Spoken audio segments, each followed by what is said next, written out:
Greetings and welcome to the Dream Syndicate. Today we're going to make a dragon head sculpt with clay. The first thing I did with this dragon head sculpt was created a shape with tinfoil and put a thin layer of clay over top of that. And now I'm going to give it a thinner neck. So I'm cutting this piece and then I'm going to chop this dragon's neck off. There we go. Not very humane. I can put a piece of brass tubing in there. It'll help me to be able to put a piece of armature wire and that'll allow me to secure the head to a body later. With that securely attached, now I'm going to work on this beak piece. I'm going to put that on there, give it a nice, good, sort of plated look to it. When I think of dragon characters, I think of just strong armory hide, and then from there we're gonna give them some lips, some nice lizard lips there. Okay, so we're just gonna tap that on there, put that there, top, then bottom.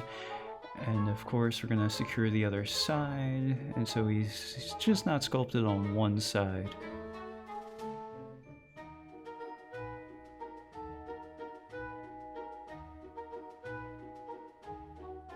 Okay, we're going to pat that in, kind of create these little furrows and crevices that kind of snug the just added on pieces of clay to the main body of it.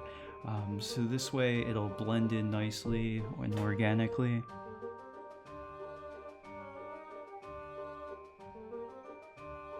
Now I'm going to create a nose plate that attaches to that beak part. So it's just a long flat piece, so I'm shaping it, measuring it out, making sure that it's going to fit and look nice right there. I'm kind of snugging it down, gonna blend it a little bit and could put some sort of plate markings. So this way it gets that armory feel that you might want when you're making a dragon sculpture. We're blending and smoothing everything in, trying to make everything look of one piece. Patting things down, trying to make sure the form has the curves that we're looking for that sort of draconic muzzle.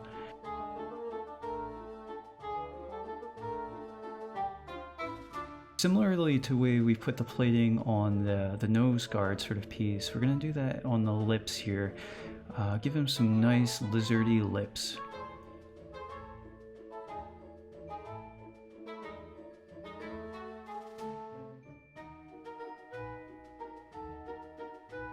Trying to make sure we have good definition of the lips there, and then we'll kind of just reinforce some of our lines, like the divide of the lips for the mouth, smooth some things in there, and then we're going to kind of work on the eyelid there, create more of the contour of that.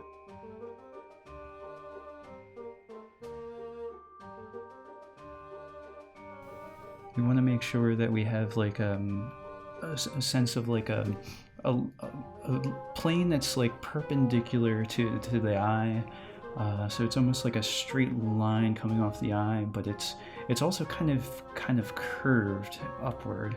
So we're gonna just kind of smooth that around, and here we're doing the other eye like that.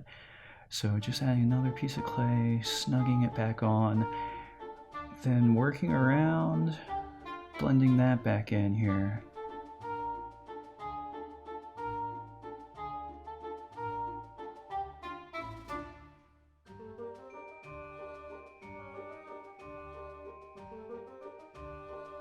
So reinforcing the sort of the eye orbital that's just below the brow ridge, so putting a little more of that detail. A lot of sculpting is about establishing lines or impressions, but then sometimes working backwards and making them less severe. Like sometimes something's just more intense than you might have wanted it to be initially.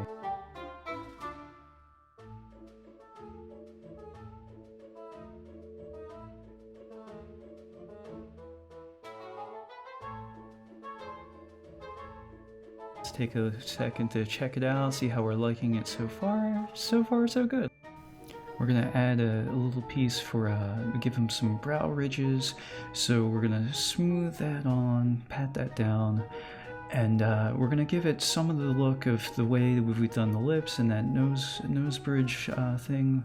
So it's going to have these like little scale like plates that we're going to put in there with our tool.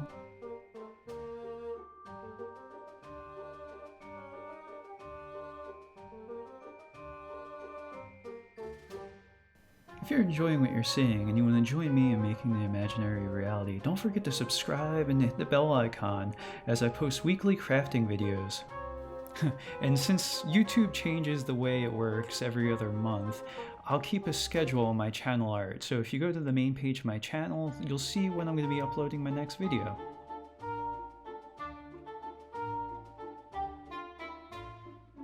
As I'm sculpting this, I'm thinking about sort of dragons from mythology and like role-playing games. So as you can see, there's a monster manual from 5th edition Dungeons & Dragons, so I'm kind of looking at. I'm also looking at, I believe it's Paul Kidney who did the art for Discworld, like those book covers and things like that. So he did some really cool dragons.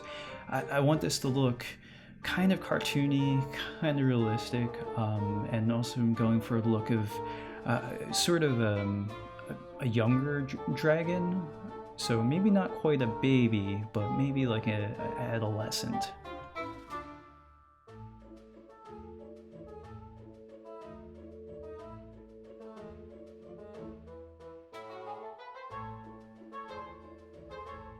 I'm taking this tool here and I want to put these sort of crevices, these contour lines that add some visual interest,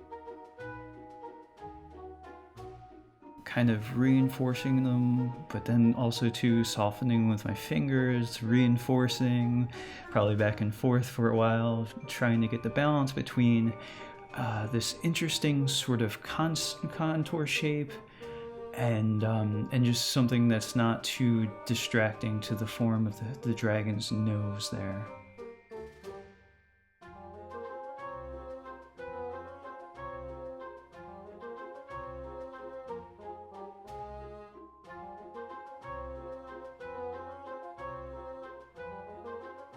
In addition to all the considerations of the ways I'm trying to make the dragon look, it's also for St. George and the Dragon piece. So I was looking at some of the medieval art of the way they depicted the dragon, and it has a little bit of that informing its design as well. In that original legend, St. George is named, but the dragon doesn't have a name. He's just the dragon. So maybe as you're watching and as I do some more work on this dragon, you can help me come up with some good ideas for names for this dragon. I can pick one of them.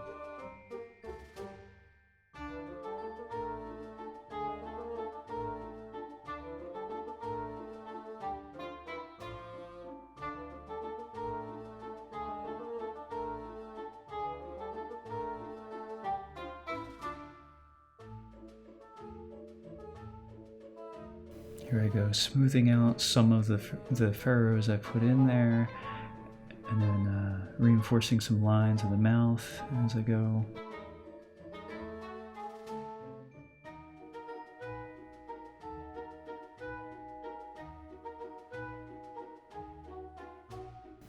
Then putting these gouges back in like that.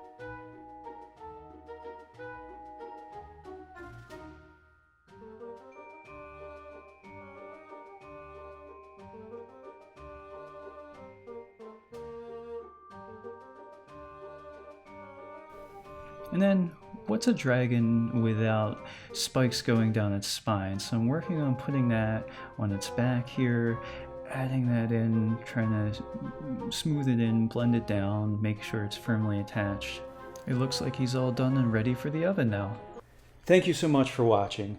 If you want to join me weekly for making the imaginary reality, don't forget to subscribe and hit the bell icon. Until next time, make believe.